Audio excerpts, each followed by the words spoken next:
eu pensei, cara, ele vai fazer algo pior e eu preciso de socorro e de ajuda.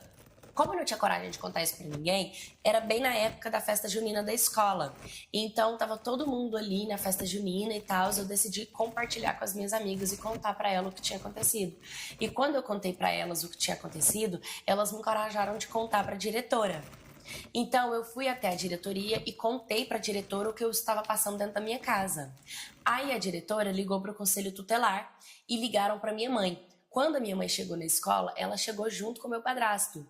E dava pra ver a cara de tristeza dela, sabe? A cara de infelicidade. Mas eu fiquei triste, não era pra ela ter ido com o meu padrasto, era pra ela ter ido sozinha, entendeu? E aí naquele momento eu tive que contar e falar o que estava acontecendo. E meu padrasto ficou tipo, que louca, isso não aconteceu. Nem que foi a palavra dele contra a minha. E aquilo me abalou muito. Só que o conselho tutelar marcou uma apresentação, mandou uma carta de apresentação pra minha mãe, que ela ia ter que ir lá para poder conversar com ela.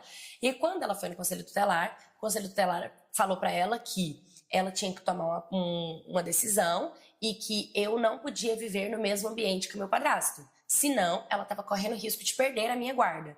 Então, minha mãe ficou muito chateada porque ela meio que não acreditou na hora, assim, muito em mim. Ela ficou meio confusa, não entendia muito o que ela sentiu, porque ela não compartilhou. E decidiu seguir a ordem do conselho tutelar, com medo de perder minha guarda, decidiu separar do meu padrasto. Então ela terminou o relacionamento dela com ele e a gente pôde continuar.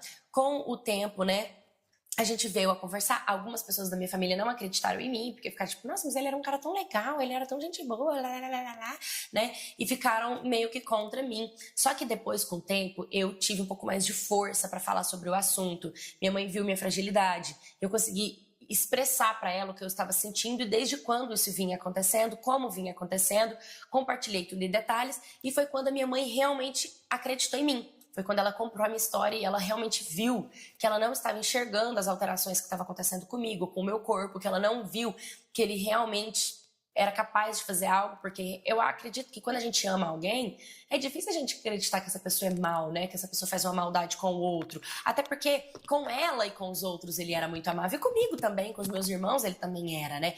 A versão que ele mostrava ser era uma versão apenas... Eu tinha acesso, só eu vi aquilo. Então, ela entendeu, até porque ela sempre conversou comigo sobre os perigos da vida, né? E foi quando ela começou a me pedir perdão.